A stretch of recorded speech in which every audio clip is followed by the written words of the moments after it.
La position de départ reprend les fondamentaux de l'arraché avec une posture plus redressée en raison d'une prise de main plus serrée. Le premier tirage est similaire à l'arraché. On note juste ici une légère crispation des membres supérieurs. La respiration est à l'expiration contrôlée.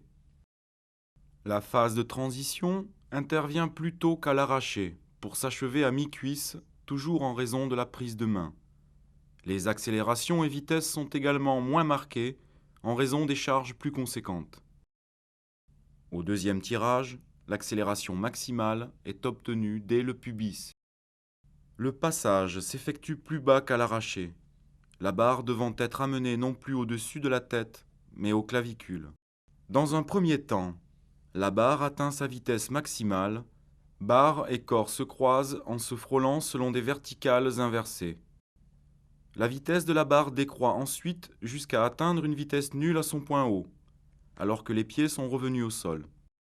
La flexion des membres inférieurs s'accentue encore, couplée avec le verrouillage de la barre par engagement des coudes vers l'avant. Enfin, la barre reposant franchement sur les clavicules, l'athlète dispose alors de quelques centimètres pour amortir la charge jusqu'à la flexion complète, tandis que son dos reste vertical et parfaitement fixé. Durant le passage, la respiration est à l'inspiration. Là encore, on peut apprécier le rebond parfaitement contrôlé qui permet d'amorcer un redressement plus aisé.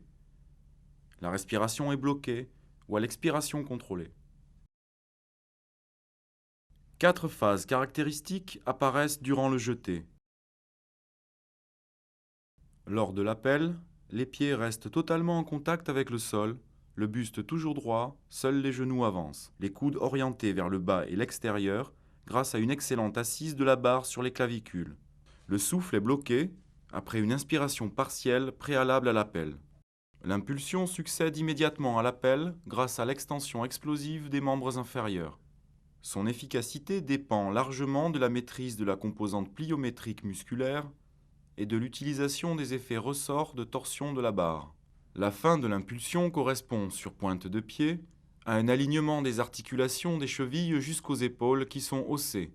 Au décollement des clavicules, la barre est à vitesse maximale. L'action propulsive vient des membres inférieurs, alors que les bras ne sont pas exagérément contractés pour ne pas retenir la barre. À noter le dégagement de la tête vers l'arrière pour une trajectoire de barre plus verticale. Le passage de jeté se caractérise par la réalisation de la fente associée à une forte poussée des membres supérieurs, les bras servant de point d'appui pour que l'athlète se repousse vers le sol. C'est au moment où les pieds reprennent appui au sol, bras presque tendus, que la barre se trouve à sa hauteur maximale. Enfin, bras et jambes se fixent pour contrecarrer la chute de la barre alors que l'athlète est toujours en apnée. Le rétablissement s'effectue par un retour de la jambe avant, puis jambe arrière, dans un souci d'économie de l'effort et de stabilité.